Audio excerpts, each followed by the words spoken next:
40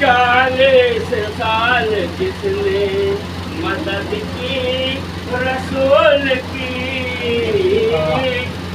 اس محسن رسول کا پوتا حسین ہے، اس محسن رسول کا پوتا حسین ہے، کر ٹکرائے ابن فقیر شام، کیوں کر ٹکرائے ابن فقیر شام، اور شیر خدا کے شیر کا بیٹا حسین ہے، معصوم بھی ہے سردار خود بھی، معصوم بھی امام بھی، سردار خود بھی، کیا تمہیں بتائیں کیا کیا حسین ہے، کیا کیا حسین ہے،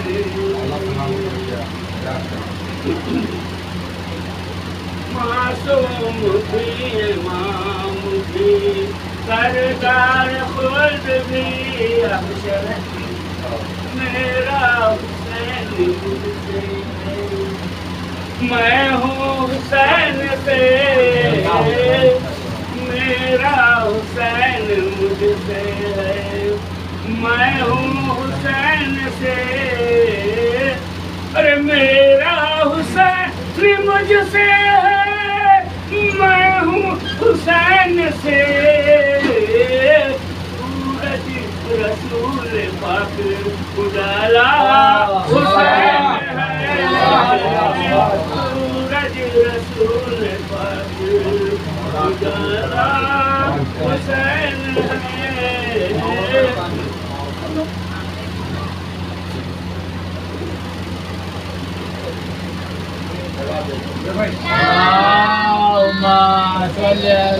مزاداروں کو مجلس میں اکٹھا دیکھ کر، مزاداروں کو مجلس میں اکٹھا دیکھ کر، فاطمہ خوش ہوتی ہے اپنا قبیلہ فاطمہ خوش ہوتی ہے اپنا قبیلہ دیکھ کر، ایسے ویسے کو بھلا کیسے کہیں اپنا ایمان، اور لوگ ڈرتے ہیں انگوٹھی میں نگینہ دیکھ کر، وہ کوئی چالاک تاجر تھا شب عاشور کا، اور نے سردا کر لیا جنت کو سستا دیکھ کر،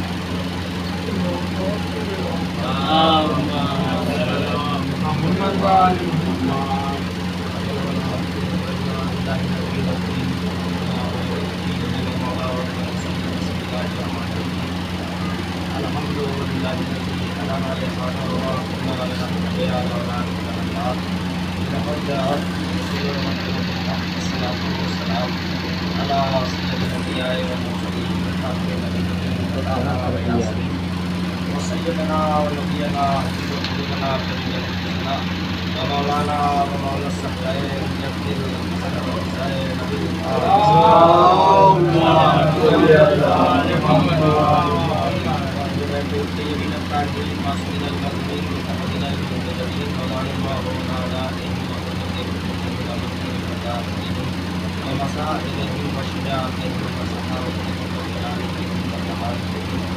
وعظمتهم وارتشدهم المعين